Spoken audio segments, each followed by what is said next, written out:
Okay, the first Buddhist book I ever got. That's a bit of a trick title because it's really the third Buddhist book I ever got. The first 3 Buddhist books I ever got. That's what this story's about. Story time with Bobby Boy. He could tell you a story about life.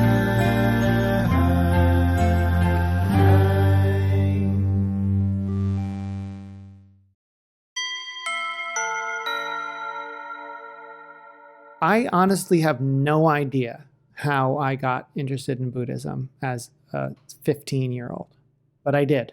I somehow came across it, and I honestly can't remember how, but I can tell you that I got a book called What the Buddha Taught. It's where I learned about Atman and Anatman and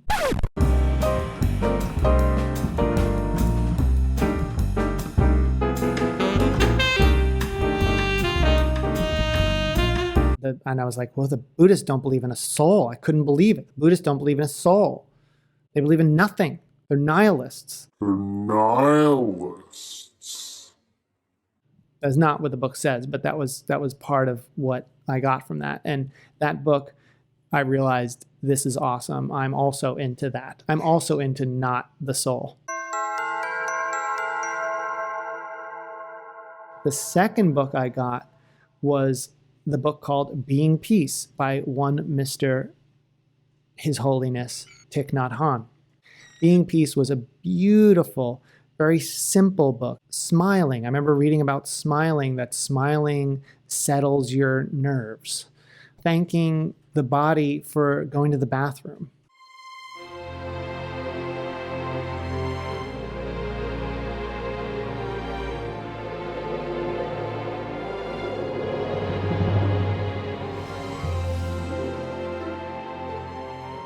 I remember he had a little Zen prayer for when you go to the bathroom, thanking the body for processing food. And I just thought that was so cool. And then that's when I started meditating, which was literally me just sitting on the edge of my bed with my feet hanging off the bed. So not in lotus, just sitting with my feet off the edge of the bed, not doing anything. And it was literally the hardest thing I had ever done. And maybe I did it for 3 minutes. And I remember thinking, I'm now a Buddhist. I did that. That was it. I'm a Buddhist now. The next day, I started a zine called Always Mindful, a Buddhist zine, a Buddhist punk rock zine. One day. That's the same way people treat spirituality today. I read a post on, witchcraft. I'm a witch. I read a post about making pasta, and that's related to your ancestors. I worship ancestors. I'm an animist, and I'm an ancestral venerator. You read the Wikipedia and you're the expert. Yeah, you read the Wikipedia, you're the expert, So I read Being Peace. I meditated for 3 minutes. I literally was now writing about Buddhism the next day. But then I met my match. I had read 2 full books on Buddhism, and I was hot, baby. I was hot shot in the Buddhist world of my bedroom. A little lady named, she was a little goth girl. And I say little because she was very tiny. She was a little tiny, skinny little goth girl. Blonde hair. This little whippersnapper was making me mixtapes, badass baller goth mixtapes. And I had never heard any of this music before. I thought I was pretty musically. But here I am getting Bauhaus and Skinny Puppy and some German industrial bands that I had never heard of. Eisenbach den Neubauten, noise music and sounds of, they called chainsaws in the music and all this kind of crazy stuff. And this little girl was schooling me on music. Schooling me up and down. It was great. But as goth girls can be, and goth boys can be as well, they can become a little obsessive about the people they are interested in, to say the least. These are the people who send you fingernail clippings and a chicken heart with a nail in it, things like that in a little box or something.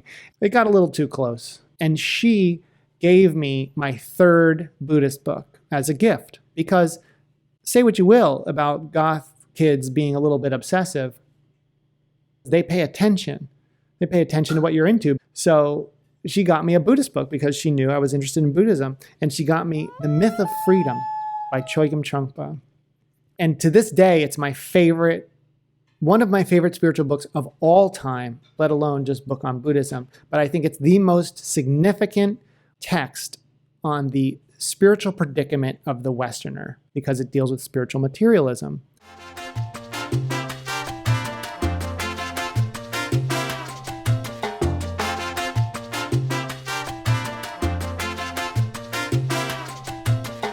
And when I started to read it, I couldn't understand a word. It felt as if I had stepped into the real world now. You know, Being Peace was all positive.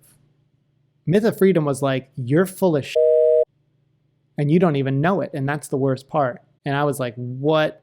Like all of a sudden, the script flipped. So I put that book down. I was like, what? I picked it up, read the first couple pages, put that book down and realized I am way in over my head here. It took me years to pick up that book. And now it's one of the most significant books in my life. And I have a little goth girl, freshman frosh goth girl, to thank for it.